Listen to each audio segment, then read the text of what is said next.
Hello and welcome to Tabletop 24. Thank you for joining us for this preview of Lorcana that we took part in UKGE. Now, just to say, the video is going to start in the middle of the explanation. Our demoer is mic'd up, as well as myself.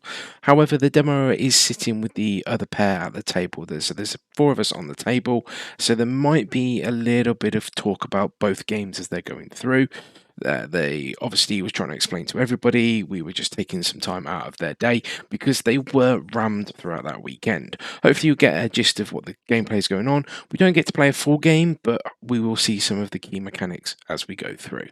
With those characters, you're going to send them on quests, and when they go on those quests, they're going to collect lore. When you get to 20 lore, you win the game. You can also use those characters to challenge your foes, to hinder their plans. You'll make friends, you'll make enemies. It's a card game, it's good fun. So like any good card game, first thing we've got to do is give our decks a little shuffle. So just give them a couple mashes for me. And then once we've done that, we're going to draw 7 cards, and that's your opening hand. You know what making sleeves these are? I quite like them. Yeah, the dragon shields. They're the clear mats. Yeah, so 7 cards for your opening hand. And if you don't mind, I'm going to steal your hand and take your first turn for you so I can show everybody how to play. So, like I said, we're going to use ink to summon our characters onto the play space. But if you look through your hand now, you'll notice that none of these cards look like ink cards. There isn't a specific resource card in this game. I'll take you through the anatomy now. So, if we look at the top left, you've got this number here. This is how much ink it costs to play. And any card that has this golden swirl around it, which is most of them, you can use to play as ink. So to play something as ink, what you do, we won't use Aurora because Aurora's quite a fun card. We'll use Jasmine. So we're going to reveal that to our opponent. And you're going to see that it's got this golden swirl. They get to see what the card is. And it goes face down in front of you like that. And this is now your ink well. That's not going anywhere else for the rest of the game. For all intents and purposes, Jasmine ceases to exist. This is just one ink. So it's turn-based. We're going to go one at a time like that. So wait until next turn for you to do that. So that goes face down. So we've got 1 ink in the input, and then we're going to go back to our hand and we're going to browse, and we're going to have a little cheat because I need to demonstrate the game a little better. Now that one's in our hand now, and that one isn't. Obviously, normally that wouldn't happen. There are mulligan rules, but just for this demonstration, we're just going to cheat slightly. So I can pay the 1, and we're going to play Flounder. So Flounder costs 1 like that. We paid our 1 ink. And he comes. Now Flounder, he's an eager little guy and he wants to get stuck into the action. However, because this is just a glimmer, just a drawing that we've dipped our quill into the ink and put onto the page in front of us, we have to wait for the ink to dry. If we were trying to do anything with Flounder, we'd smudge him, he'd look all ugly, it would be horrible. So we're going to wait 1 turn before we can do anything with Flounder at all. So as it stands, this is everything we can do in our turn. I'm going to ask you to do the same thing as well, so we'll sort of go back and forth like this. So we've got 1 game here, 1 game here. We'll take a couple turns slowly and I'll let you play out. Okay, so I'm playing a card for ink. So make sure to reveal it to your opponent. So it has the swirl, it's twist off. And then it goes face down in front of you. Yeah. So that's now just worth 1 ink. Yeah, and then you just tap the ink, right? Yep, and we can play Captain. Play Captain Hook. Yeah, excellent. 1, and then don't want to smudge him. Yep, so he's got to hang around. So that's then. So we go over to here, and because you guys are going second, you get to draw a card. Yep. And I'm going to ask you to do the same thing. So we're going to add something to our inkwell, and then we're going to play something that costs 1. So we're going to play a Mickey into the inkwell. And then, I believe, I will drop a Hey Hey.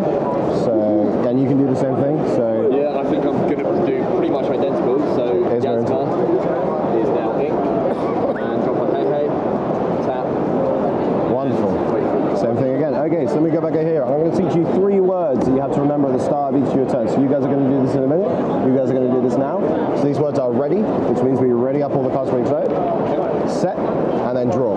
Draw pretty self-explanatory. We're going to draw a card. 1 card. Yep. So yes, 1 card at the start of each turn. What's set? Sorry? Set. So some cards will say do a thing in set. None of the cards in these decks do, so we're just not going to worry about that one today. But yeah, so ready, set, draw is the order there. So we can do the same thing again. We can add 1 card to our ink pool, and then we're going to have 2 ink to play with. And if you've got 2 cards that cost 1, you can play both of those. There's no limit to the amount of cards you can play, provided you have the ink to pay for them. Okay. So yeah. So when that one. So there's ink. Yep. So it goes in there. So 2. So I spoke those, and so the rules good. Yep. And then we're just going to wait for yourself. So we can play an action card as well. I'm Yep. going to play this as ink. Okay. I'm going to be nasty and do like one of the spell type cards. Go ahead. So I tap an ink, which is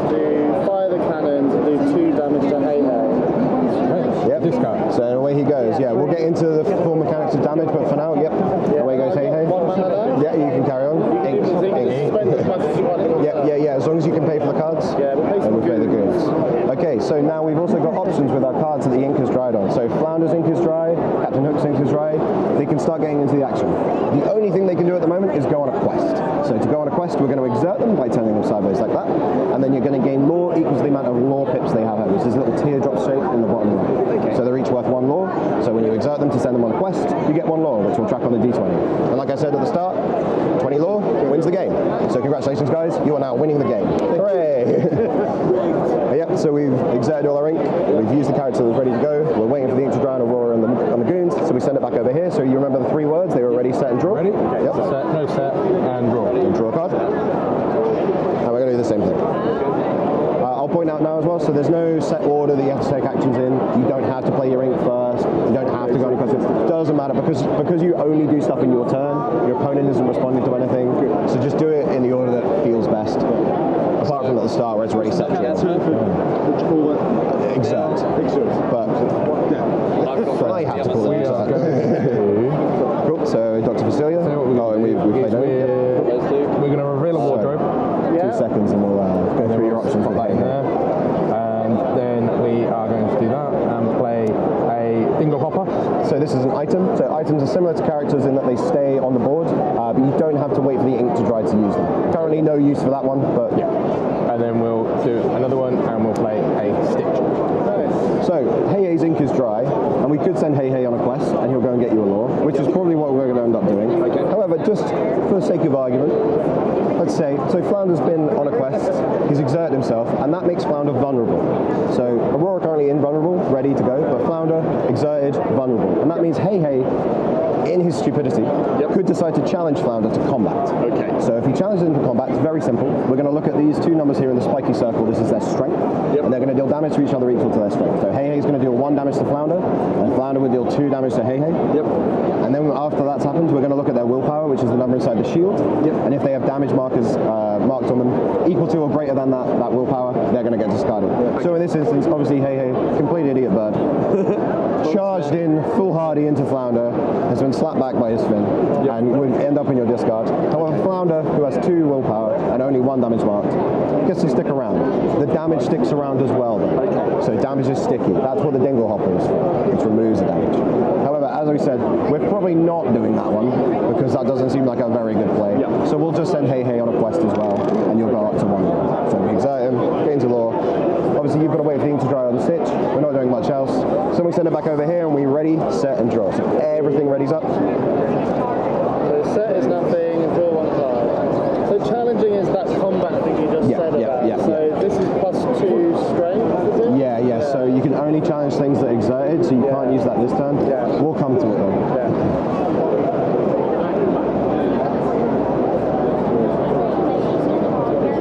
So we've reached the first sticky decision point of the game. So execute comes saying, okay, I'm going to. And then we're going to start off with action. So when you are on the offensive, if he's being challenged, he doesn't get One into my hand, the other on the bottom. Look at the top. So I'm going to ink this guy. Okay. Exert the 3. I'll bring you Jasmine. Cool. So now that we've done that, so you can send both of these on a quest, or you could send Flounder to challenge Hey Hey. To exert him. It's such an evil character as well. So yeah, you should exert Flounder. So I'm assuming that he will then be able to challenge him. This is the risk. Okay, so we exert Flounder. So we one at a time. So we're exerting Flounder to send him into to a challenge. So then we go through that. That happens now. So 1 damage goes on there, 2 damage goes on Hey Hey. We're not going to put all the current dice on him. So this is instead of going on a quest as well. So you don't get lore from that. And then you can send Aurora on a quest as well, because Aurora's ready to go. Would leave her vulnerable, but because she has 2 pips here, you'd get 2 lore from sending her. But it can be challenged. So there's no knowledge. And then Can't be challenged. They can't be challenged. Can't be challenged. To still be targeted by actions that say choose character, they don't care about if it's exerted or not, but a character can be challenged. So if we're sending things on quest, again, it then makes them vulnerable to attack. but I don't mind. I will get 2 lore. I can keep it. Yeah. So all part of the decision tree of the game. Quick question. I'm just sending my characters on quest. Yes. Do you do them 1 at a time? Yes. Yes. I mean, you can shortcut it, but they are individual actions. So you go, this goes on a quest, then this goes on a quest. And resolving one jump ahead, we don't reveal the card, it just goes straight face down. You don't even get to look at it. Yeah, exactly. So you can't look at your inked cards once you put them down. So yeah, you don't get to look at it either. Okay. So I do one, and then I do the other. And then that's me done. Okay.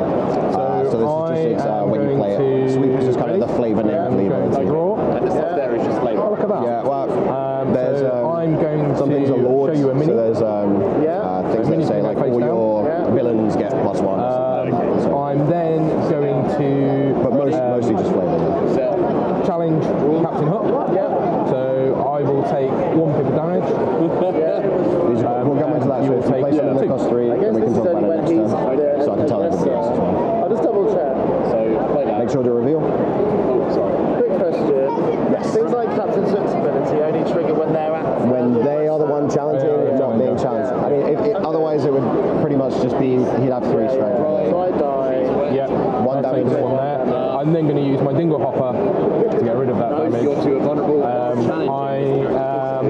in this case, I'm challenged. Then going So you exert it, to play a get the +2 strength. Oh, nice. The man himself. Yeah, the man himself, 2 goes. or the mouse himself, Mouse is. and then I'll pass the turn.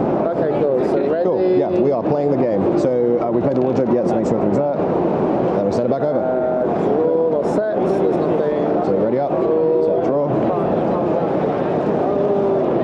So I'm going to show you Coconut Basket. Yep. Got 5 ink now. Look at that ramp. I got a bit of ramp.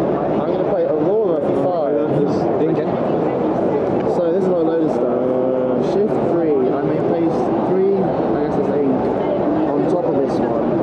So I'll explain shift in a minute. Upgrade character. Yeah, pretty much. Yeah. So if I had an Aurora, I would pay 3, not 5, and overlay it. It seems. My other characters gain ward, so you can't choose them except to challenge. So some kind of sort of action. Aurora. So we exert. We're going to attack. So yeah, so she has a when you play ability. So this is only going to last for 1 turn. So functionally, this isn't going to do much when you play it here, but still valuable to talk about. So you choose one of the characters. And this Okay, is minus 2 so I'm strength. ready. So strength, yeah, the number in the spike No circle. set, and I will so you draw. can choose Dr. Facilia. He's already on 0, so he just stays at 0. Or you can choose the wardrobe. They'll go to 1, but the next turn it will just go back to up 3. So again, not doing much this turn, but still valuable to know So about. we are now going to, what are we going to do? Do you want advice? You are going to... Yep, that's exactly what I show think. you. So you're not going to take anything in return because you've got 0. So Dr. Facilia takes 2 and goes away. And then you've got a choice to make with Jasmine. Do you want to leave Jasmine vulnerable to the wardrobe or not? Going to play a Maleficent. So we'll leave that how it is. So I now get to draw a card. So she dries. Yep, so wardrobe's ready to go. So now let's talk about songs. Then going to So, choose do you mind, Mickey to sorry? go on a quest. So Mickey's going to go questing, Wait for these guys to... and he's going to do that. And then I will choose to pass. I'm just going to interrupt you guys before you start your next turn to teach you about songs. So this is a Disney game, of course. So characters get to sing songs during the game. So we've seen action cards. You've already played one of these songs as well, and we ignored its mechanic, presumably. But so action cards, they have this ink cost like every other card. You can spend 3 to play this card and then draw 2 cards, which is the ability. Or, because it's a song, it says a character with cost 3 or more may exert itself to sing this song for free. So instead of paying the ink cost, you exert the wardrobe. So she's not going on a quest, she's not going challenging, she's just spending the whole turn singing this song. But you don't have to pay the ink, and you get to draw 2 cards for it. This card is the strongest one in the game right now, I think, because drawing cards. So if you look at it, right, so you're spending a resource every turn up until like turn 4 or 5.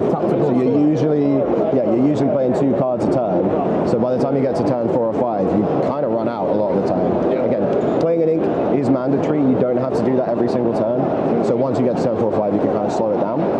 But yeah, this kind of stuff, hugely powerful effects in the game. So yeah, I'm going to give you 1 or 2 more turns, and then we're going to have to switch it over because we've got a whole bunch of people waiting to play. Up to me. So ready.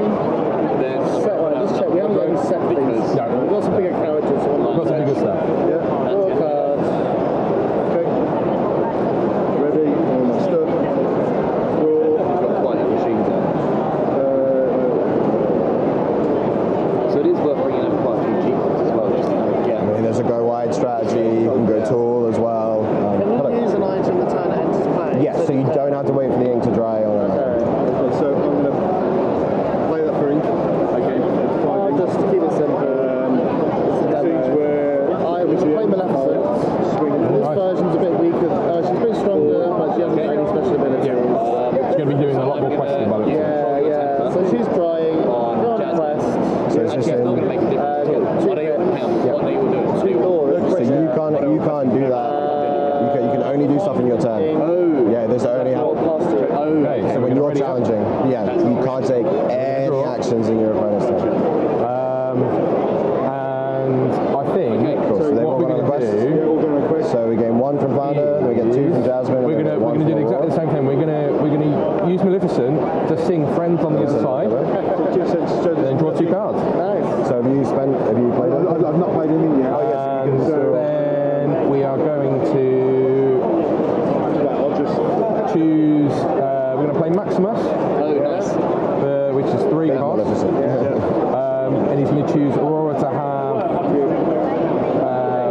We'll -2. score this the last turn. Again, I wish I could give you guys a full game. And then I'm going to challenge Aurora with Nikki.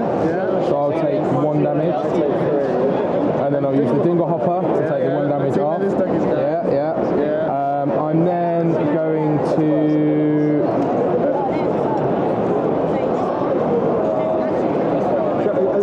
show you a wardrobe. Put the wardrobe down there. So these are 40 card versions of the starter decks that you can buy and release. So yeah, they're not even the complete starter decks. Your excuse, whenever the character quests look at They sort of give you the full scope of what you can do in the game. Because it doesn't cover every single mechanic. There's a few on new cards, like bodyguards and stuff like that. But yeah, this is how you play a game. Honestly, for me, I think this game's great. Well, I like the fact that you don't have So we're going to play Flying or kind of build up. Yeah, like there's so many decisions, like so many micro decisions at every single point. Like what you put into your ink pool is obviously fight amongst yourselves about who gets what. Is Banish a separate pile to this card? Banish is just discarded. So yeah, unfortunately, guys, I'm gonna have to wrap the demo up here. I'm gonna Okay, then that brings us to the end of the demo that we had. Obviously, you can see we only got a few turns into the game. You can see the benefits of some of the characters. I think there's going to be a lot of deck building opportunities, particularly even in the first set. Hopefully, everybody's going to get their product, but a big thank you to the Ravensburger team. I know they were run off their feet the whole weekend. Awesome demo, and yeah, check out the game when it launches in your local game store. We'll catch you next time. Take care.